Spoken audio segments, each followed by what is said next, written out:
Ruff came very kindly, and Keith gave me a new pair of balls. He said, "You're having trouble getting around, you're not keeping up with your friends, what you need is a new pair of balls." And this was 2 tennis balls that I could put on the front of my walker to get around. So I thought, let's just open the whole thing up. Full walker free, so here you go. There's a lot of features here. There's a panic button. So let's see you get up and try it now. Careful. Watch yourself. All right. Hold the wrist. He's doing okay. Have a look. It's wonderful. Doing well. Yeah, that's it. Mom, you want to give him some tips? I can't even tell you what I'm going to give you.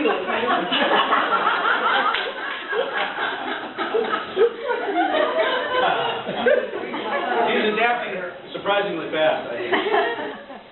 There you go. He is. All right. Wonderful. Very nice. That's it for me, except for a couple of cards. Congratulations on surviving. We tried hard, but you still survived anyway. I'm going to be nicer, but not very much. Oh, yeah.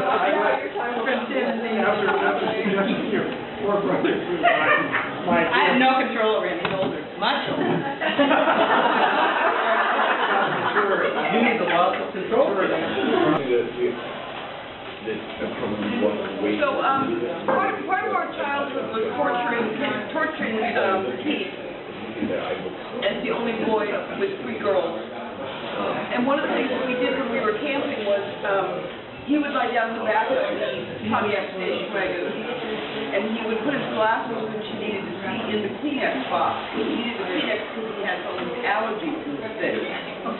So we'd be driving across Nevada, and Barbara and I would try and trick him by edging back there and grabbing the Kleenex box and pulling it out of his reach. And then we'd say, "Keith, there's a 1948 Nash. Look at it, it's going, oh man, it's really going fast." And he'd be all over trying to get the Kleenex box, where his glasses were, oh yeah, we got really fast. That's what makes them so good. But, you know, time being what it is, there's justice for all of us. Because Barbara explained to Martha that what she thinks you need for your 60th birthday is a neti pot. And so she sent Martha out to buy you a neti pot. But what she actually got for you was some sinus rinse for your allergies. But in the course of all this, I confessed to Martha that I actually used this stuff. And I have for some years already used this stuff.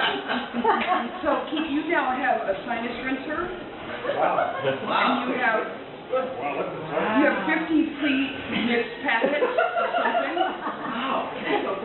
And you have some advertisements here on other things you can get, like neti pots and nasal flows and sinus rinsers and This is better than we expected, isn't it? it's better than that.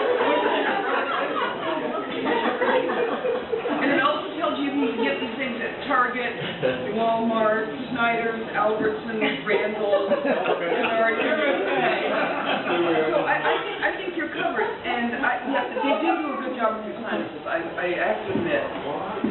So anyway, it was all three. It's Barbara's idea, Martha did the purchasing, and I conferred the good deal.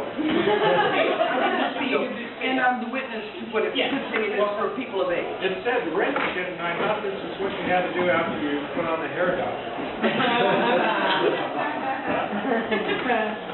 I have one story about Keith because we spent a lot of time out at Apple Valley Highlands, the Hesperia Ranch that his dad had.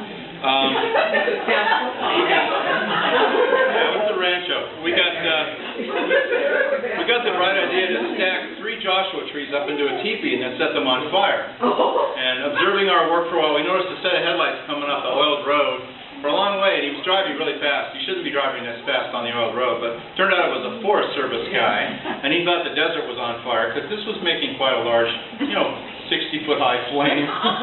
60 lining up. Oh yeah, they were 15, 20-foot high joshua trees, yeah. It was no small fire at all, it's big. Basically the gigantic teepee. I had to make up for not being in scouting.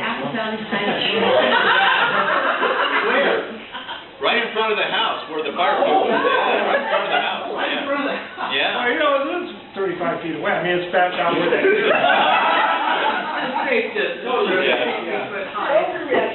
But he agreed not to arrest us if we put it out and never do it again, so we agreed to do that. We did have water. Yeah, he saw we had water, so well, I'm going to have to ask you guys to put fire out. Fire figured heavily, actually, in a lot of cases. Yeah, a little thermal. But a house or anything like that is nothing without the extraordinary group of cousins and friends that I enjoyed in my childhood. Family and cousins. So you were all a big part of it. Thank you. Thank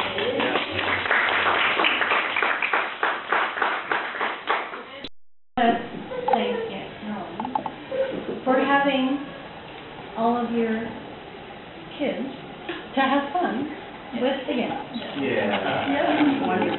Yeah. Just stories or just fun. Thank you, Paul. Thank you, Keith, for including me in your birthday. Oh, it was an honor. Your birthday Likewise. was a little late. I just remember one little story about you. Well, I lived on Fraser Road Yes. for Thanksgiving or Christmas. I don't remember. It was a holiday anyway.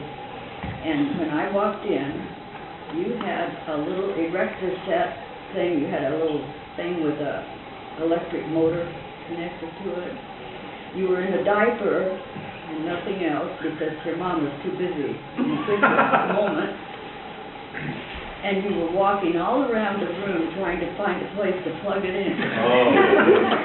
And I said to my husband, Leland, look what Keith's doing. Do something about that. And he turned to me and he said, heck no, that's Jack's boy.